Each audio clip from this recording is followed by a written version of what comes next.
Hey everybody, it's Jason Blahall with Ice Cream Fitness here. It is time for part 2 of the Monday Q&A, so let's get right to it. First question. How impactful is cortisol really? Would elevated cortisol through stress or use of pre-workout stimulants affect cortisol enough to send blood serum testosterone levels into chronic nosedive? Here's the problem you run into. When you're talking about different hormones in the normal range, whether it's testosterone, HGH, or particularly something like cortisol, the answer to any question on it is so complex because cortisol has both positive and negative benefits in regards to your gains, your recovery, even your ability to survive. If cortisol levels go too low, you'll actually die. So it gets so complex that anyone even trying to delve into the topic of cortisol and how it really impacts your gains, if they don't have at least an undergraduate degree in biology of some type, they don't actually have the background to comprehend the answer. So what I would recommend to you is that don't spend a lot of time worrying about these things. And anyone who's trying to give you guys cookie cutter advice on fluctuating hormone levels inside the normal range, be very leery because these topics can be so complex and they have such a minimal impact upon your results in any way that you can directly control that they're not worth worrying about. And I think it's really a waste of time for you to spend a lot of time worrying about this. And my concern with things like pre-workout stimulants is not actually the cortisol, isn't even my biggest concern. So in all honesty, I wouldn't worry about cortisol, and in fact, as I've said before over and over, we know that larger spikes in cortisol immediately post-workout are actually associated with more muscle gains from all the studies that we've seen. But that doesn't mean that you should be going out of your way to spike additional cortisol, because the cortisol seems to be a side effect of the effective training, not the actual direct anabolic stimulator.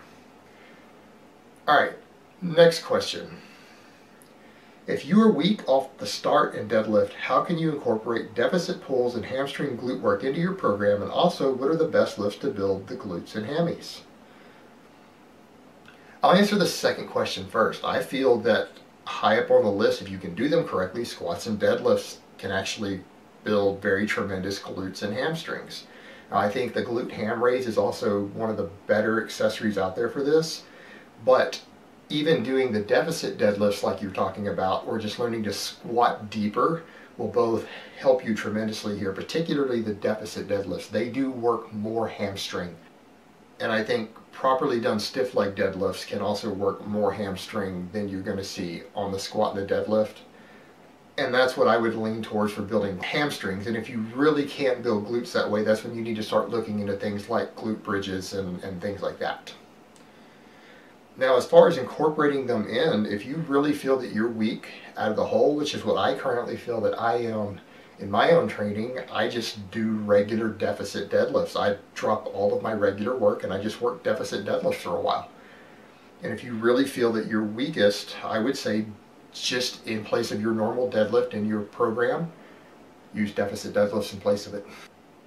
It's really not any more complex than that. Alright, last question. If you could choose between having the body of Brad Pitt in Fight Club or Cali muscles, who would you choose? Neither one, because in all honesty, neither one of those is my ideal physique. Now, do I think Cali muscle looks dramatically more impressive than Brad Pitt? Absolutely, hands down. I don't think anyone who's seriously into training at a hardcore level would disagree with that. Some lay people might disagree with that who don't really train and aren't into fitness, but that's not my audience and that's not me.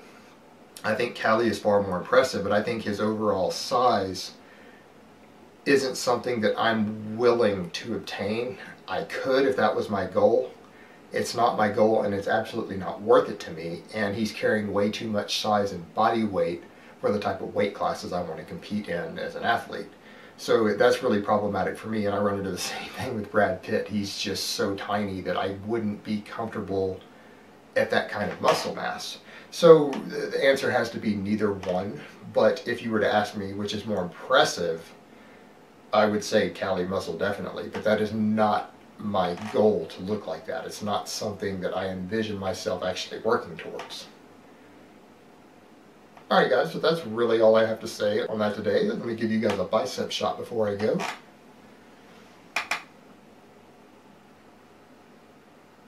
And I will talk to you next time.